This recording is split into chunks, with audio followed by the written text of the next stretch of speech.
सोचिए, हम सबके अंदर एक पूरी की पूरी दुनिया बसी हुई है। एक ऐसी दुनिया जो आंखों से तो दिखती नहीं, लेकिन जिसके बिना जिंदगी की कल्पना भी नहीं की जा सकती। जी हाँ, आज हम उसी दुनिया के केंद्र तक का एक सफर करने वाले हैं और जानेंगे कि एक सेल यानी कोशिका आखिर है क्या। तो तैयार हो जाइए इस सफर के लिए। तो ये सफर शुरू होता है एक बहुत ही अहम सवाल से। चाहे एक छोटा सा बैक्टीरिया हो या फिर एक विशाल व्हेल, इन सब में कॉमन क्या है? वो कौन सी चीज है जिससे हर जिंदा चीज बनती है? आज हम इसी सवाल का जवाब ढूंढेंगे। और इसका जवाब है सेल, यानी कोशिका। और ये सिर्फ एक शब्द नहीं है, ये तो मानो जीवन का सार है। वो सबसे सबसे छोटी इकाई जिसमें जिंदगी की हर धड़कन, हर निशानी मौजूद है। हर जिंदा चीज इन्हीं से बनी है। इस छोटी सी दुनिया को समझने की कहानी भी ना बड़ी दिलचस्प है, सदियों पुरानी है। ये शुरू हुई 1665 में, जब रॉबर्ट हुक ने पहली बार कॉर्क में कुछ खाली बक्सों जैसी चीजें देखीं। और फिर ये सफर चलता रहा 1953 तक, जब वॉटसन और क्रिक ने जिंदगी के असली कोड डीएनए, उसके स्ट्रक्चर को दुनिया के सामने रखा। ये कहानी हमारी जिज्ञासा की एक शानदार मिसाल है।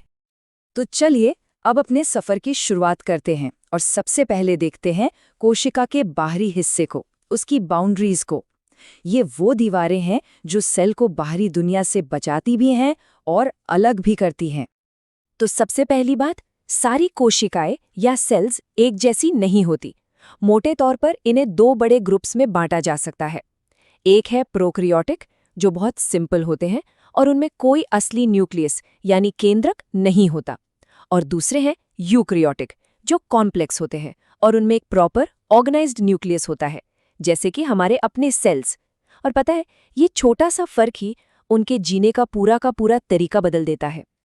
हर सेल का ना अपना एक पर्सनल बाउंसर होता है, जिसे कहते हैं सेल मेम्ब्रेन यानी कोशिका झिल्ली। अब सोचिए, ये एक फ्लेक्सिबल दीवार है जो न सिर्फ सेल को शेप देती है, बल्कि एक सख्त गार्ड की तरह ये भी तय करती है कि कौन अंदर आएगा और कौन बाहर जाएगा।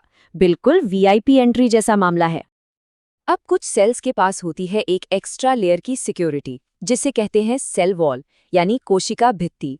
सेल मेम्ब्रेन के उलट ये एक सख्त बेजान किले की दीवार जैसी है। इसका काम फ्लेक्सिबिलिटी देना नहीं, बल्कि मजबूती देना है। इसीलिए तो पौधे इतने सीधे और मजबूती से खड़े रह पाते हैं। चलिए अब बाउंड्री पार करके सेल के अंदर चलते हैं, साइटोप्लाज्म में। इसे आप एक हलचल भरे शहर, एक मेट्रोपोलिस की तरह समझ सकते हैं, जहां असल एक्शन होता है। तो सेल के अंदर जो ये जेली जैसा पदार्थ भरा होता है ना, वही है साइटोप्लाज्म।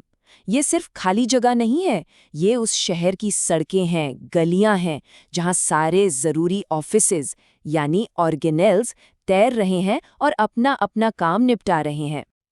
अच्छा, इस शहर को चलाने के लिए एनर्जी कहाँ से आती होगी?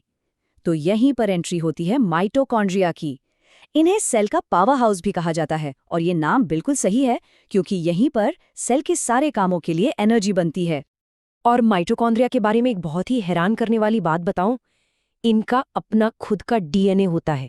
जी हाँ, साइंटिस्ट का मानना है कि अरबों साल पहले ये शायद आजाद जीव थे और आज ये हमारे लिए एटीपी बनाते हैं, जिसे आप सेल की एनर्जी करेंसी कह सकते हैं। एनर्जी तो मिल गई, पर इस शहर में एक पूरी की पूरी सप्लाई चेन भी काम करती है। देखिए, एंडोप्लाज्मिक रेटिकुलम एक फैक्ट्री की तरह प्रोटीन और फैट बनाता है।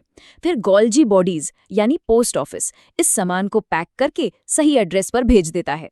और हाँ, अगर कोई कचरा वचरा बच जाए तो लाइजोसोम की क्लीनअप टीम है ना, वो उसे ठिकाने लगा देती है। अब हर शहर की तरह सेल को भी तो वेयरहाउस की जरूरत पड़ती है ना? पौधों में बड़े बड़े वैक्यूल्स होते हैं जो पानी के टैंक की तरह काम करते हैं। और तो और प्लास्टिड्स भी होते हैं, जिनमें से कुछ खाना स्टोर करते हैं तो कुछ फूलों और फलों को उनके वो खूबसूरत रंग देते हैं। चलिए, अब हम आ पहुंचे हैं अपने सफर के सबसे अहम पड़ाव पर। हम सेल के न्यूक्लियस यानी उसके कमांड सेंटर में जा रहे हैं, वो जगह जहां से सेल की हर एक एक्टिविटी कंट्रोल होती है। न्यूक्लियस को सेल का दिमाग कहना बिल्कुल बिल्कुल सही है, क्योंकि यहीं पर सेल का पूरा ब्लूप्रिंट यानी उसकी सारी जेनेटिक इन्फॉर्मेशन रखी होती है, और यहीं से सारे ऑर्डर्स पास होते हैं। तो सवाल ये है कि इतनी सारी जानकारी रखी कैसे जाती है? ज्यादातर टाइम ये क्रोमैटिन नाम के उलझे हुए धागों के गुच्छे की तरह होती है। लेकिन जब सेल को डिवाइड होना होता है तो यही धागे कसकर ऑर्गेनाइज हो जाते हैं और बन जाते हैं क्रोमोसोम। और इन्हीं क्रोमोसोम के अंदर छिपा होता है डीएनए, जिंदगी का असली कोड। और एक इंसान के लगभग हर सेल में इन्हीं क्रोमोसोम के ठीक 23 जोड़े होते हैं। सोचकर देखिए, एक इतनी छोटी सी अदृश्य जगह में जानकारी की पूरी लाइब्रेरी। इनमें से 22 जोड़े तो शरीर बनाते हैं और सिर्फ एक जोड़ा, सिर्फ एक, ये तय करता है कि जेंडर क्या होगा।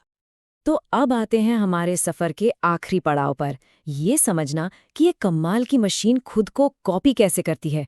आखिर जिंदगी को आगे बढ़ाने के लिए ये सेल्स डिवाइड कैसे होते हैं?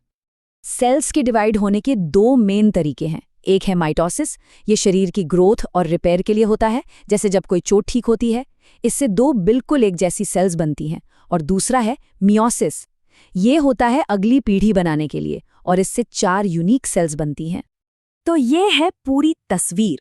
एक अकेला सेल अपनी बाउंड्रीज, अपने पावर हाउस, अपनी फैक्ट्रियों और अपने कमांड सेंटर के साथ।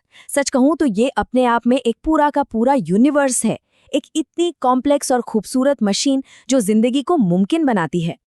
तो इस सफर को हम इसी एक सवाल के साथ खत्म करते हैं कि ये कैसे मुमकिन है कि एक छोटा सा माइक्रोस्कोपिक ब्लूप्रिंट जो हमारे शरीर के हर सेल में मौजूद है, इतनी बड़ी, इतनी कॉम्प्लेक्स और इतनी विविधता से भरी दुनिया बना सकता है। ये एक ऐसा सवाल है जो हमें कुदरत की बेमिसाल ताकत पर सोचने के लिए मजबूर कर देता है।